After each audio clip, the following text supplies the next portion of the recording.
صراحتاً حضور پاک علیہ الصلوۃ والسلام فرما رہے ہیں کہ جس نے نماز چھوڑ دی اس نے کفر کیا. اور ہم اپنی انفرادی زندگی میں دیکھیں تو بڑی تعداد مسلمانوں کے میں سے پائیں گے جن کا نماز سے رسمی تعلق بھی قائم نہیں ہے, نماز آسانی سے چھوڑ رہے ہیں, نماز کی ان کو فکر نہیں, اذان ہو رہی ہے لیکن وہ اپنے لاہ و لعب میں مشغول ہیں, اپنے دنیاوی کاروبار میں مشغول ہیں, اپنے دنیاوی گفتگو میں اور دنیاوی امور میں مشغول ہیں, اور ان کے جو بھی نہیں رہتی کہ اللہ کی طرف سے مطالبہ آ رہا ہے. اللہ نے ان کو صحیح سالم جسم دیا, صحت مند جسم دیا, متحرک پیر دیے, متحرک دماغ دیا, اللہ نے ان کو ایک صحیح سالم جسم عطا فرمایا اور ان کے اوپر نماز فرض کر دی گئی. اس کے باوجود وہ نماز کی طرف نہیں جا رہے ہیں. کتنی محرومی کی بات ہے. جو حالات پیدا ہو رہے ہیں حضور پاک علیہ الصلوۃ والسلام کے خلاف جو زبانیں کھل رہی ہیں لوگوں کی, اس میں قصور اگر ان کا ہے تو ہمارا بھی ہے کہ ہم نے رسول پاک علیہ الصلوۃ والسلام کی جو تصویر پیش کرنا چاہیے تھا, آپ کی جو سیرت پیش کرنا چاہیے تھا, آپ کے اخلاق عالیہ کا جو نمونہ پیش کرنا چاہیے تھا باطن طاقتوں کے سامنے, اور اسلام ہم سے جیسا مطالبہ کرتا ہے, حضور پاک علیہ الصلوۃ والسلام کی کامل تعلیمات جیسا ہمیں بننے پر آمادہ کرتی ہیں, اگر ہم ویسا بن کر دکھاتے تو کسی کی ہمت نہیں تھی کہ رسول پاک علیہ الصلوۃ والسلام پر زبان کھولتا. یہ خبیث ترین لوگ ہیں, یہ گندی نالی کے کیڑے ہیں جو حضور پاک علیہ الصلوۃ والسلام پر زبانیں کھولتے ہیں. پر تو اللہ کی لعنت ہے, فرشتوں کی لعنت ہے. الحمدللہ رب العالمین الرحمن الرحیم والصلاة والسلام علی اشرف الانبیاء والمرسلین محمد وعلی آلہ وصحبہ اجمعین وعلی من تبعهم بإحسان الى یوم الدین. اما بعد. عزیزوں, بزرگوں اور ایمانی بھائیوں, آج ہم مسلمانوں کی جو حالت زار ہے, ہم مسلمان جس ذلت اور رسوائی کا سامنا کر رہے ہیں, ہم مسلمان سماجی طور پر جس درجہ قسم پرسی کی زندگی جی رہے ہیں, ہمارے ساتھ جو سلوک کیا جا رہا ہے, ہمیں کوئی منہ لگانے کے قابل نہیں سمجھتا, ہم سے کوئی معاملہ کرنے کے قابل ہم کو نہیں سمجھتا. ہمارا بائیکاٹ کیا جا رہا ہے, ہمیں اپنے سے قریب نہیں کیا جا رہا ہے. ہر معاشرے میں ہر جگہ مسلمانوں کو کاٹا جا رہا ہے, سماجی زندگی سے کاٹا جا رہا ہے, اجتماعی نظام سے مسلمانوں کو کاٹا جا رہا ہے, مسلمانوں کو اچھوت کا درجہ دیا جا رہا ہے, مسلمانوں کو پسماندگی کے گھٹا توپ اندھیرے میں ڈھکیلا جا رہا ہے. یہ جو حالات ہمارے سامنے آ رہے ہیں یا جن حالات سے ہمیں گزارا جا رہا ہے, اس میں سارا قصور ہم اگرچہ غیر مسلموں کو دیتے ہیں, قصور ہم دوسروں پر ڈالتے ہیں, قصور ہم اغیار پر ڈالتے ہیں, متہم ہم دوسروں کو کرتے ہیں,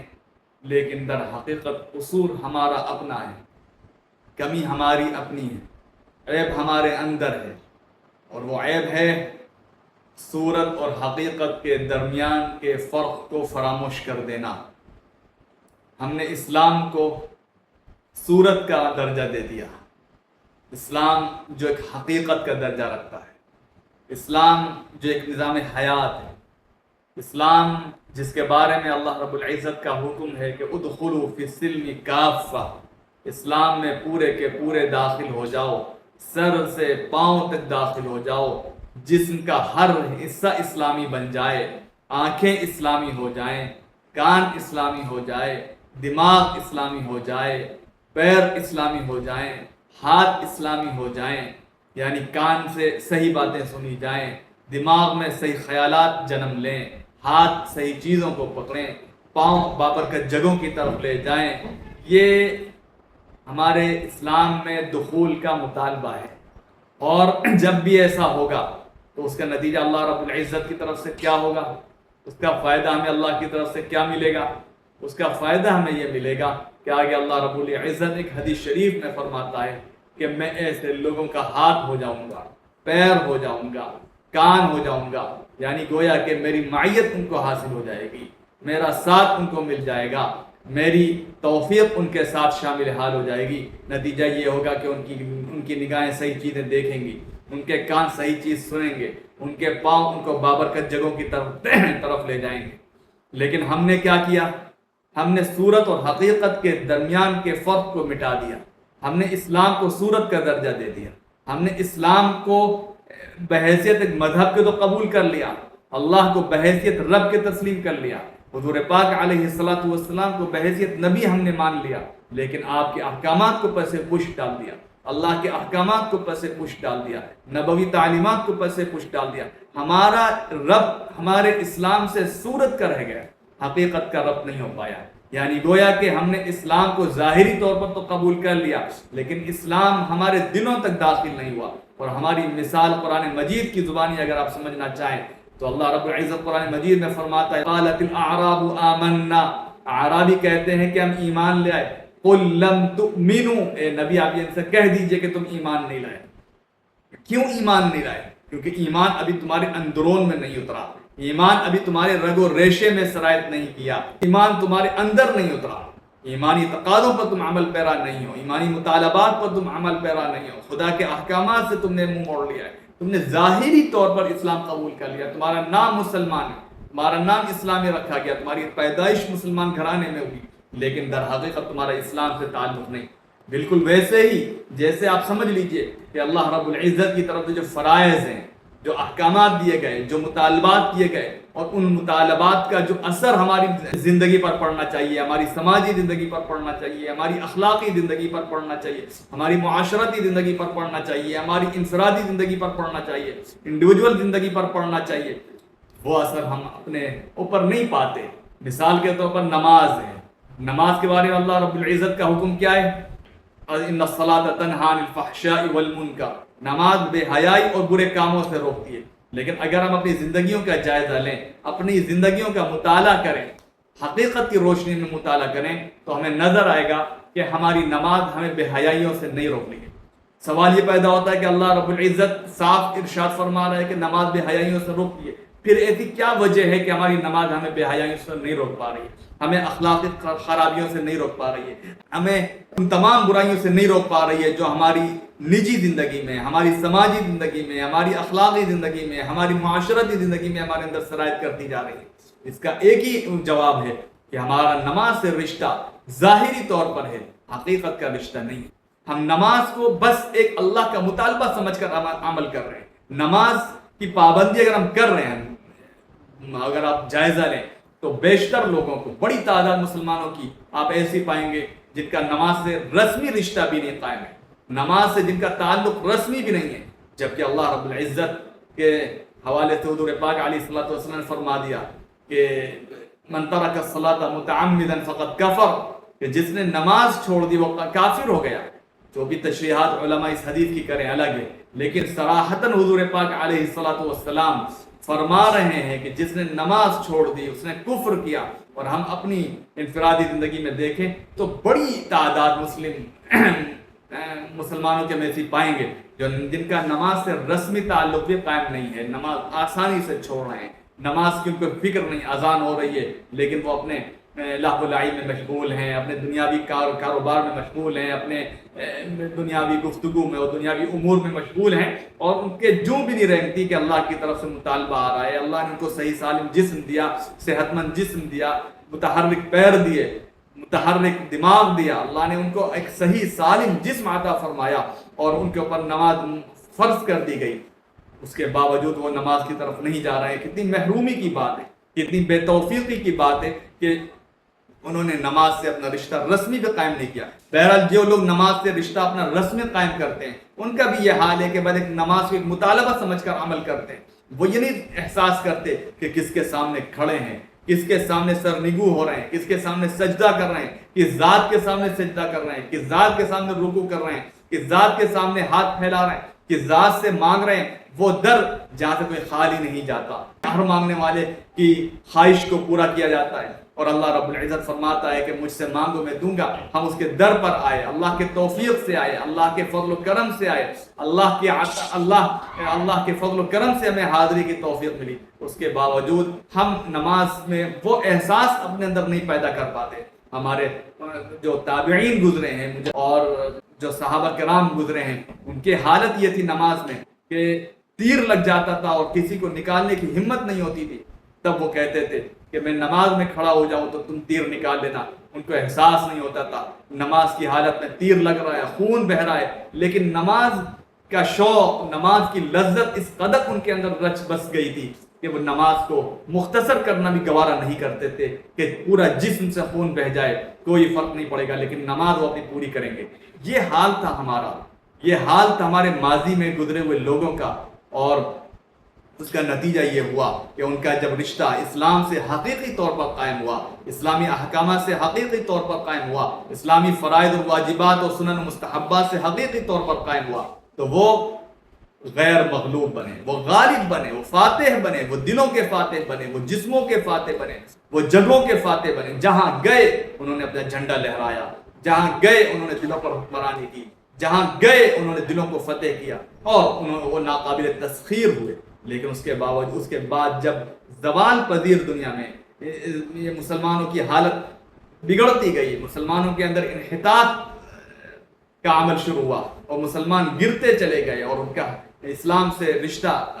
رسمی قائم ہو گیا، اسلام سے رشتہ جو حقیقی طور پر ہمارے اسلاف کا قائم تھا وہ حقیقی رشتہ منقطع ہو گیا. تو پھر اس کے نتیجے میں مسلمانوں کے اندر وہ جراثیم پیدا ہوئے جس نے ان کو اسلام سے بھی دور کیا، ان کو اللہ کی نصرت سے بھی دور کیا، ان کو اللہ کی مدد سے بھی دور کر دیا. روزہ جس کو حدیث شریف میں ڈھال کر گیا، صوم جنہ، تم روزہ ڈھالے. کس چیز سے ڈھالے؟ روزہ ڈھالے گناہوں سے، روزہ ڈھالے جو گناہوں سے بچاتا ہے، بے حیائی سے بچاتا ہے، برے کاموں سے بچاتا ہے. لیکن جب روزے سے ہمارا تعلق رسمی قائم ہوا، ہم نے روزے کو بس ایک ذمہ داری سمجھ کر، ایک خدا کا بس حکم سمجھ کر کے لوگ ہمیں یہ نہ کہیں کہ بے روزے دار ہے، رمضان میں روزے نہیں رکھتا، اس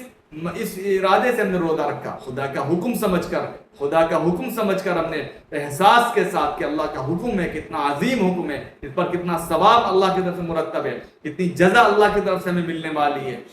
روزے کا کیا انعام ہے، روزے پر اللہ نے کیا وعدہ فرمایا ہے. ان تمام امور سے مستغنی ہو کر ہم نے بس اس سوچ کو سامنے رکھ کر کے لوگ ہمیں بے روزے دار نہ کہیں، ہم نے روزہ رکھا. نتیجہ یہ ہوا کہ ہمارا روزہ جو بڑے انعام کا سبب بن سکتا تھا، بڑی بشارت کا سبب بن سکتا تھا، بڑے اجر کا سبب بن سکتا تھا، وہ روزہ بڑے اجر کا سبب تو کیا بنتا، بڑے انعام کا سبب کیا بنتا، وہ روزہ ہمیں گناہوں سے بھی نہیں بچا سکا، وہ روزہ ہمارے دماغ کو گندے خیالات سے نہیں بچا سکا، وہ روزہ ہمیں اور ہمارے پورے وجود کو برائیوں سے نہیں بچا سکا، کیونکہ ہمارا روزے سے جسمانی تعلق